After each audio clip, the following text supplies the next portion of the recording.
Hello friends, welcome to খেল দুনিয়া। গতকালই মোহনবাগানের তরফ থেকে তাদের নতুন কোচের নাম ঘোষণা করা হয়েছে। মলিনা যে নতুন কোচ হচ্ছেন তোমরা অলরেডি সবাই জেনে গেছো। তো এবার প্রশ্ন হচ্ছে মোহনবাগানের নতুন বিদেশি প্লেয়ার তাদের নাম কবে ঘোষণা হবে এবং মোহনবাগানের নতুন সাইনিংগুলো কবে ঘোষণা হবে। তো আজকের 12ই জুন অর্থাৎ আজকে খুলে গেল কিন্তু ট্রান্সফার উইন্ডো।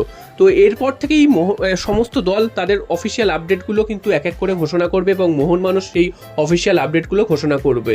এবং আরও একটা প্রশ্ন রয়েছে, সেটা হচ্ছে মোহনবাগানের ম্যানেজমেন্ট কি বিদেশি নির্বাচন করবে নাকি নতুন কোচ এসে তিনি নির্বাচন করবে বিদেশি।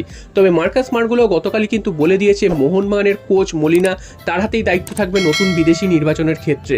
দুজন বিদেশি, সেটা হচ্ছে জেসন কামিংস এবং দিমিত্রি পেটাটস, তারা তো থাকছেন। এছাড়া বাকি বিদেশিদের চেঞ্জ হয়ে যাওয়ার সম্ভাবনা রয়েছে, অর্থাৎ নতুন বিদেশি আসছেন।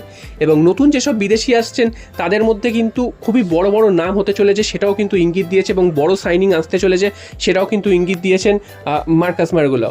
তো বুঝতেই পারছো মোহনবাগানের কিন্তু এবার বড় সড়ো কোনো বিদেশি আপডেট বা বিদেশি সাইনিং হতে চলেছে। জেমি ম্যাকলারেন আসছেন, এটা তো তোমরা অলরেডি জেনেই গেছো, এটা তো একটা বড় আপডেট রয়েছে।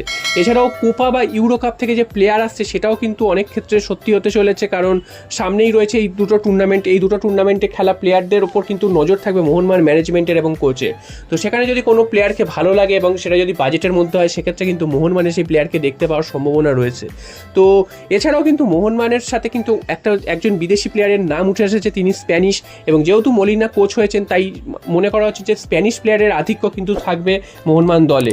তো সেই কারণে মোহনবাগানের যে নতুন প্লেয়ারটির সাথে লিঙ্ক আপ হয়েছে তার নাম হচ্ছে মারিও গ্যাসপার। এটা কিন্তু সোশ্যাল মিডিয়ায় এই নামটা খুব ভাইরাল হয়েছে।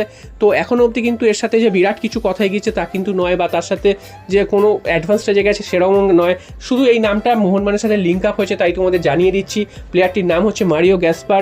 তিনি কিন্তু স্প্যানিশ সেকেন্ড ডিভিশন লিগে এই মুহূর্তে খেলছিলেন। বয়সটা তার অনেকটাই বেশি, 33 বছর বয়স।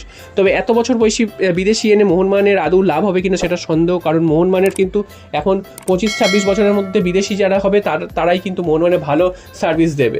তো যদিও এই প্লেয়ারটির 33 বছর বয়স হলেও এখনও কিন্তু সেকেন্ড ডিভিশন লিগ স্পেনের সেখানে দাপিয়ে খেলছেন।